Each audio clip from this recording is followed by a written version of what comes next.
Hello, my name is Robert French, and I'm the founder of RAF Ministries and the pastor of Balanced Life Christian Fellowship in St. Charles, Missouri.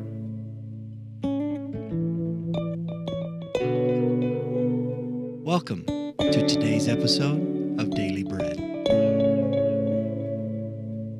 I want to talk to you today about the reality of the torment of the mind. This is an increasing problem in the day you and I live in. Years ago, the Lord dealt with me about the mind and about the aspects of the mind and how it affects us and how it affects our life in our Christian living, our everyday life. And I went through a series of problems myself, not understanding why. I sought out doctors, I sought out help. And one day the Lord spoke to me and gave me the formula that actually cured the problem.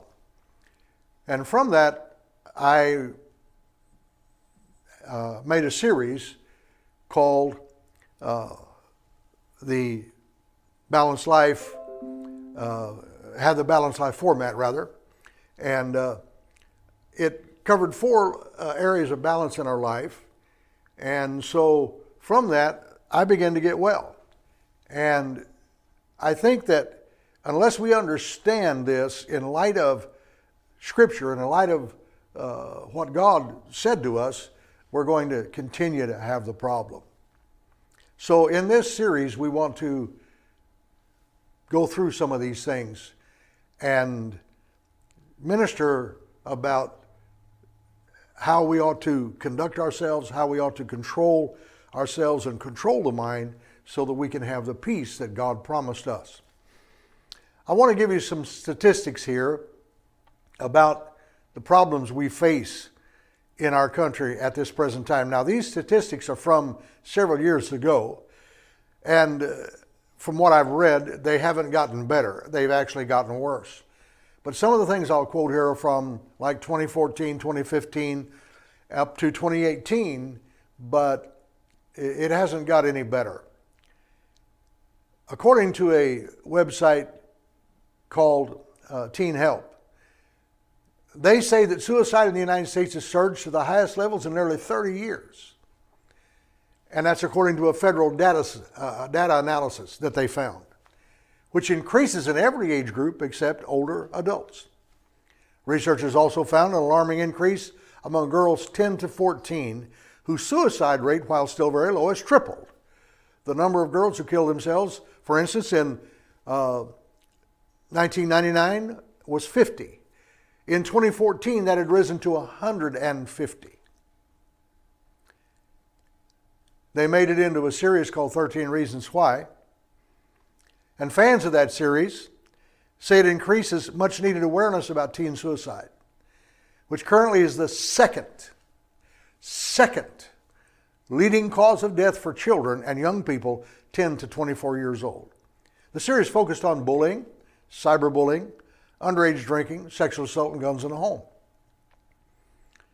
What has caused this terrible increase in young people taking their own lives? Now, this is just the tip of the iceberg because it is a problem that goes not just from teenagers but all through adulthood and so forth. What's wrong with the society? What's wrong with our mental health today? Why are so many people in despair and have no answers for their life, have no answers for anything until it comes to the point that they actually take their life? Approximately 1 in 5 adults in the U.S., or 43.8 million, or 18.5%, experience mental illness in a given year. That's a lot of folks.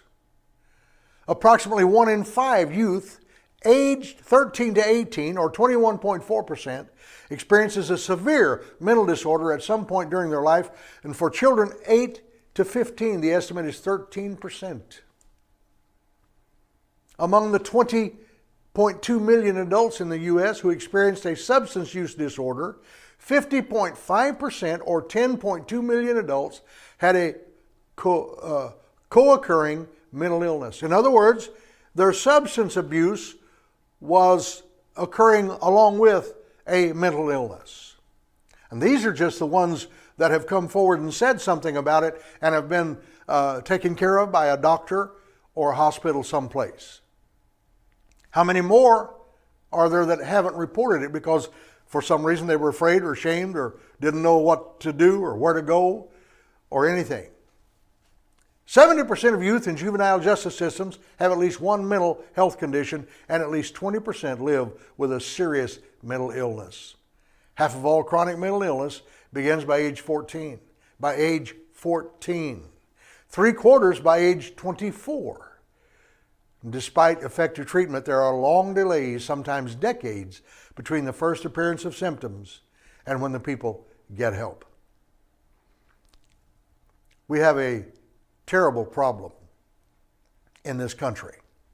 A terrible, terrible problem. The question then becomes, is there an effective solution to the problem? Well, we're going to deal with that and talk about it in the time to come. Teen suicide statistics, and I'm going to close with this, by age, this is by age, and this is a 2014. 2014, it's gotten worse since then. Age 13, 132 deaths. That's 3.17 per 100,000. At age 14, it goes up, 179 deaths, 4.23 per 100,000. Age 15, 244 deaths, 5.86 per 100,000. Age 16, 313 deaths, or 7.51 per 100,000. At age 17, 359 deaths, 8.58 per 100,000. And at age 18, 441 deaths, or 10.44 per 100,000. That's a total of 1,668 deaths, or 6.63 per 100,000 people in the United States. Those are devastating statistics, and they have gotten worse since 2014. So we want to talk about these things and about the problems that we face in America and why they occur. What has caused this terrible problem in the country? What's caused this terrible problem in the world? Because it's not just a problem in the United States. So, until we talk again, and we'll get into some of these other areas and the effective solutions and the causes and reasons why, God bless you, and you have a great day in the Lord.